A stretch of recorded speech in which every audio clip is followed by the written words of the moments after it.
Today I want to have a chat about this article that I found on the web, and I think it's really interesting, and it's very recent. It was dated the 24th of March 2022, and it was written by Oliver Jones from a website called Pet Keen. And I will link it down below because I think you should have a quick look at it. And, just to clarify what I've said here. But they have said that the statistics from their website was obtained from third-party sources.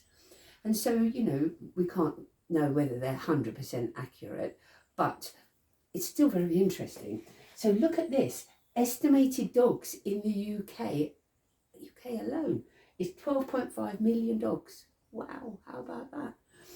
And during the pandemic, during COVID, 3 million pets were obtained or bought by UK households, and that 74% of those people questioned, the respondents, via a Pet Food Manufacturers Association, 74% of them said that their pets helped with their mental health during lockdown. So that's really good, isn't it? That's good because, we all suffered during lockdown. Now, UK is the second largest population of dogs, the first one being Germany. So, obviously, lots of dog lovers here.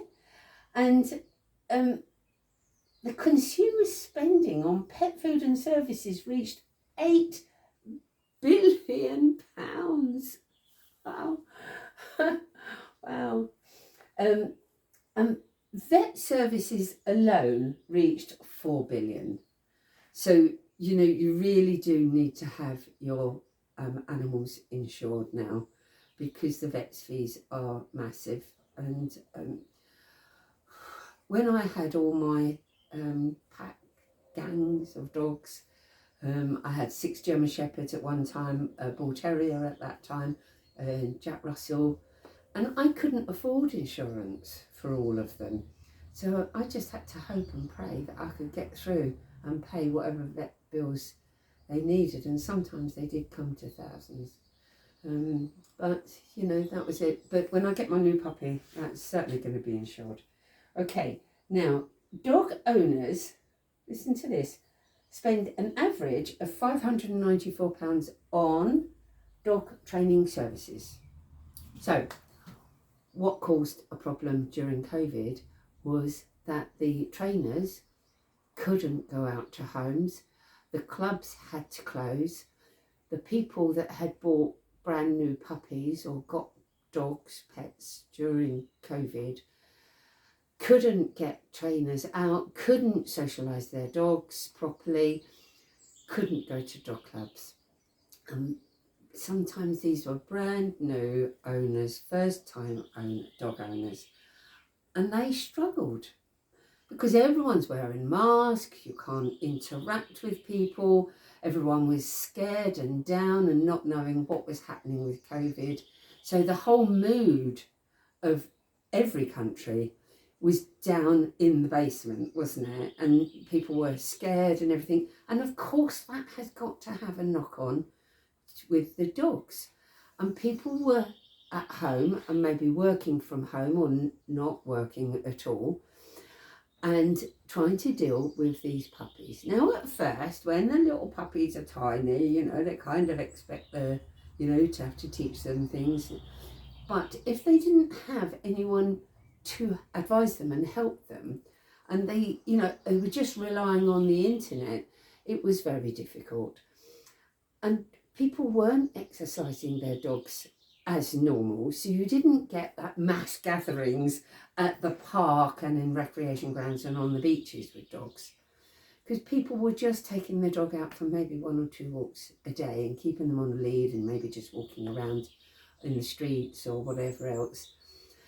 So it caused a problem, and I call it COVID dogs.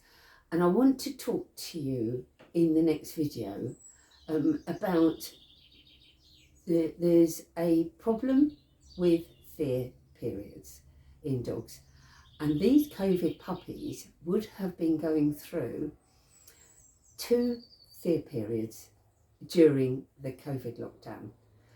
And I will talk to you about that in the next video.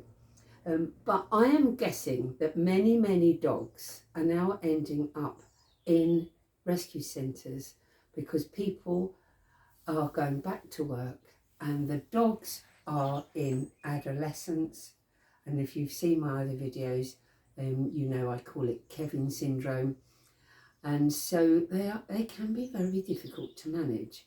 And if they haven't had the work put into them up to that stage, through no fault of the owners, you know, they just were in a situation that they were trying to cope with themselves. And then the dogs, you know, became hooligans or out of control or whatever behavioural issues they might have had. And the owners just heartbreakingly had to give them up and put them into rescue kennels. So hopefully my videos, I'm praying that my videos might be able to help those that have still got their dogs, and we can go through some of the issues maybe. Okay, so I'll speak to you soon, and hopefully in the next video I want to talk to you about the 2 fear periods and some examples for you.